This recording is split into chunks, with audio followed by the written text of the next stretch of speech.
Hello guys, welcome. Collective reading tayo ngayon. So, tingnan natin kung ano yung current energy ng person mo. Be open-minded po, hindi po halos lahat makaresonate, kaya piliin nyo na lamang. And thank you nga po pala sa mga nag-subscribe, lalo na sa mga bumabalik. Marami pong salamat. Give me the message for collective. Ano yung current energy ng person mo? Give me the message for collective. Ano yung current energy ng person mo?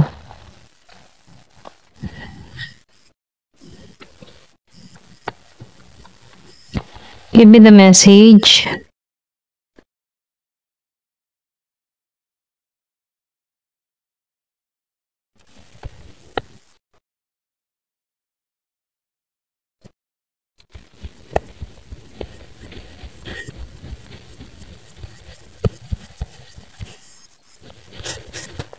Yung iba sa inyo, no, may kadiling ditong Aquarius.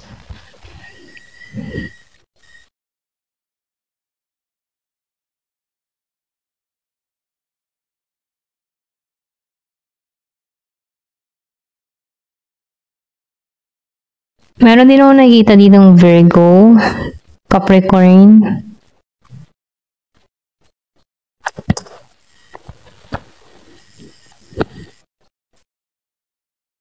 Meron din ako nakikita ditong Cancer.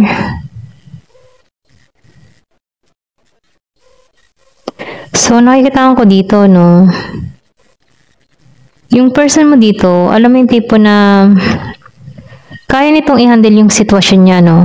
Nakikita ko dito na meron tong mga pina-priority, okay? Kumaga nakikita ko dito na mas nagiging maayos yung kanyang katayo, no? Nagigitong balanse, lalo na sa kanyang mga iniisip dito, no? Nakikita ko rin dito,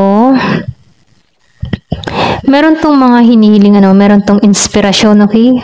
Yung iba sa inyo, meron ka ditong tao na gusto ng renewal. Kumaga, umaasa tong tao na to na maging maayos, maging kalmado, lahat, okay? So, hindi to nawawala ng pag-asa dito. Umaasa to na maging okay ang lahat, mag-heal yung connection. So, nakikita ko rin dito, yung iba sa inyo, meron ka ditong tao na nabubuksan yung kaisipan, okay? Nagkakaroon ng kaliwanagan, maybe kinatok, okay? So, nakikita ko rin dito, maybe before, yung bang tipo na hindi mo maintindihan, kumbaga, hindi makapag-desisyon, okay? Hindi niya alam kung ano yung gagawin niya sa connection na to. Hindi siya makapag-decide kung tutuloy ba sa'yo or hindi, So, nakikita ko dito, kaya siya na yung bang tipo na masabihan lang ng ibang tao, kaya niya susundin agad, okay? Madali siyang mamanipulate ng iba. Pero ganun pa man, nakikita ko dito na may pagbabago na nangyayari dito sa tao mo. So, nakikita ko dito, ayaw na nito ng laro. Kasi nakikita ko dito na nakaranas to ng, alam mo, pagkalugmok sa isang sitwasyon na magkalayo kayo dito, no? So, nakikita ko dito na doon niya naramdaman yung kawalan mo, okay? Kumbaga, naging boring yung buhay niya dito. Ito lang nakikita ko, no?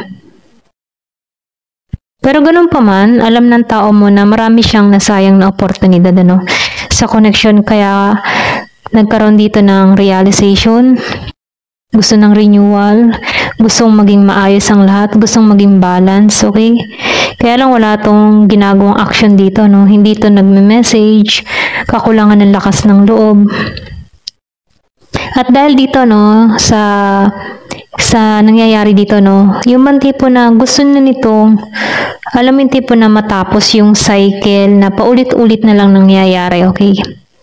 Ayaw niya ng ganun. So, nakikita ko dito na hindi to satisfied sa nangyayari, sa nagiging resulta. Kasi siya din yung naapektuhan dito. Marami siyang napalampas na oportunidad sa connection na to. Kaya meron tong nararanasang pagsisisi. Wala siyang, alam mo yung tipong inspirasyon, okay? Kumbaga, Wala siyang ideas na pumapasok sa kanyang kaisipan. Ito lang nakikita ko, no? Yung iba sa inyo, meron ka ditong tao na na-depress, ano? Pamula nung nawala ka, okay? Pwede rin sabihin na hindi mo na to nilingon pa. Kumaga, nagtuon ka sa ibang direksyon na kung saan itong tao mo nawala ng pag-asa dito. Pero ganun pa man, nakikitaan ko dito, natutunan itong maging balance. Kasi dito sa pagkawala ng pag-asa niya dito, tinuruan tong tao na ito na magbago. Okay? Ayan. Kumbaga, nakikitaan ko dito na pamula na nang wala ka sa buhay ng tao to, nawalan to ng gana. Okay? Wala siyang inspirasyon, hindi siya inspired sa bawat araw, ano, kumbaga, parang hindi niya alam kung ano pa yung buhay na naghihintay sa kanya nung nawala ka. Ganun lang yung nafe-feel ko sa tao mo. Ayan. Give me the message. Pero ganun pa man, nakikita ko dito, no, meron tong hiling na matuto pa dito. So, nafe-feel ko dito yung iba sa inyo, malakas yung Cancer, Scorpio, meron din dito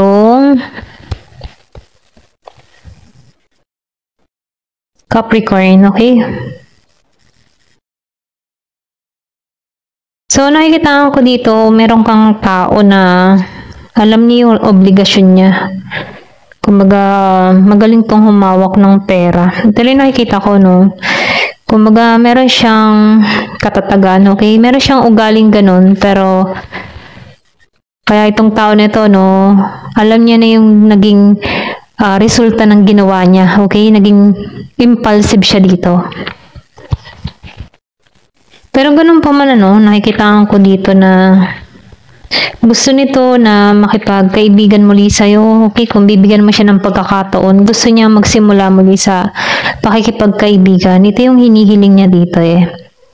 Kaya lang itong tao mo, no, alam mo yung tipo na may pagkakalmado din to. Pero nung nawala ka dito, dun gumuho, ano, naging boring yung buhay niya. Ganun yung energy dito, no.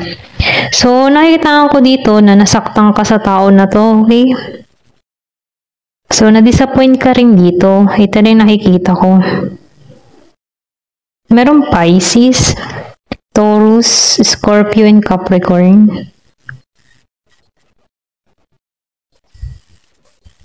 So, nakikita ko dito, itong tao mo, no?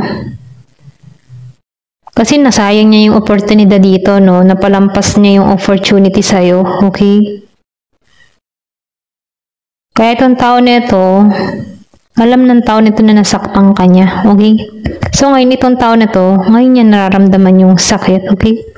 Meron ditong unrequited love, or pwede rin sabihin na meron ditong one-sided love, ano? Pwede rin sabihin, before ikaw yung tuon na to, hindi ka pinapansin. Pero ganun pa man, ang hindi mo to pagtuunan ng pansin, na boring ang buhay ng tao nito. Okay? Ito na yung na-feel ko.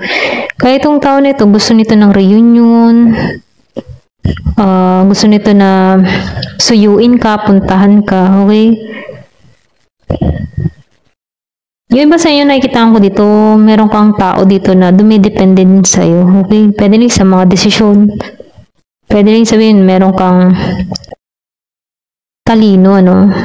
Kaya nakikita ko dito na may paghanga rin tong tao na to sa'yo. Pero ganun pa man, nakikita ko dito no, magaling tong humawak ng pera. Yung iba sa inyo, meron kang tao magaling humawak ng pera.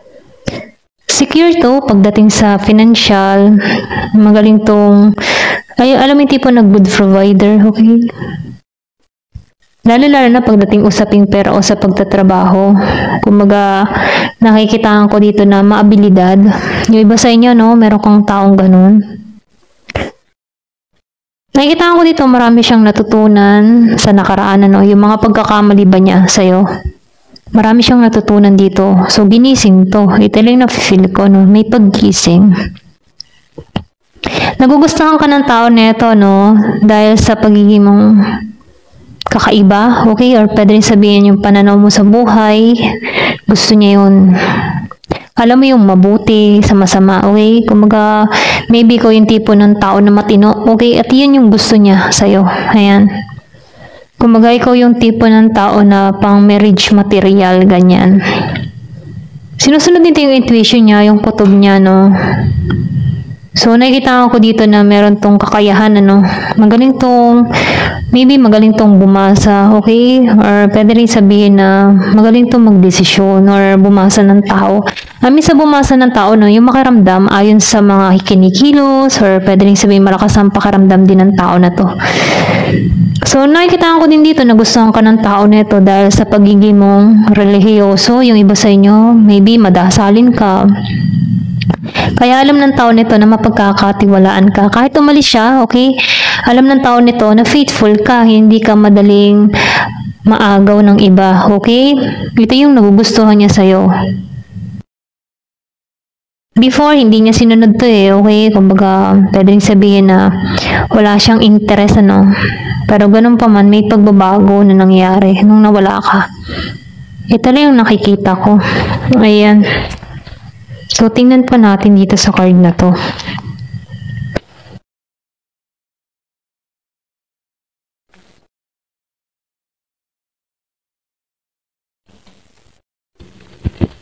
Give me the message. Ano pa yung mensahe?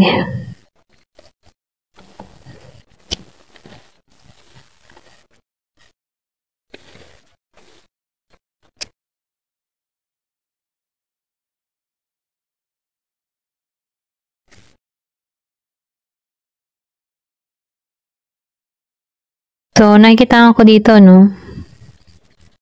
Meron ditong spaceship, okay? So, na-feel ko dito, sinasabihan ko dito, huwag kang matakot, okay? Pwedeng huwag kang matakot sumugal, huwag kang matakot makipag-conversation sa kanya, no? So, nakikita ko dito na meron kang magagawa, okay? Meron kang, yung bang boses mo, meron tong magagawa, okay? Para maging maayos. Kasi, kung gusto mo mag-healing yung connection or mag-heal to, no? Kailangan dito na magsalita ng katotohanan, okay? Para nang sa ganun, no? Mag-ipa tong matibay. Ito lang nakikita ko. Meron 34, 43 years old. May pinanganak nung 7. Give me the message.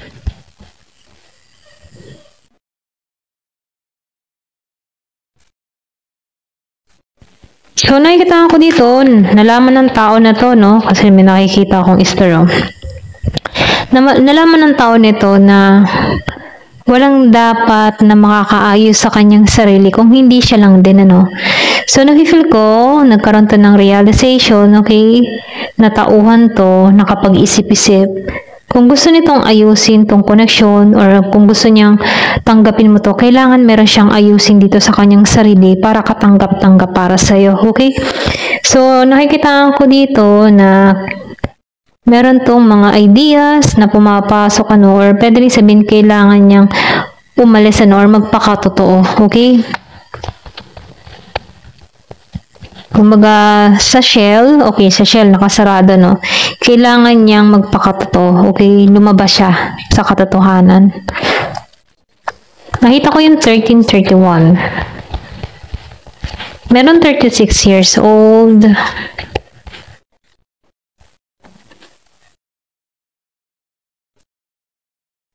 So, sinasabihan ko dito, huwag ka mag-alinlangan, ano? Kasi mahalaga ka, okay? Or pwede rin sabihin, ano, kailangan mong i-affirmation sa sarili mo na I am always enough, okay?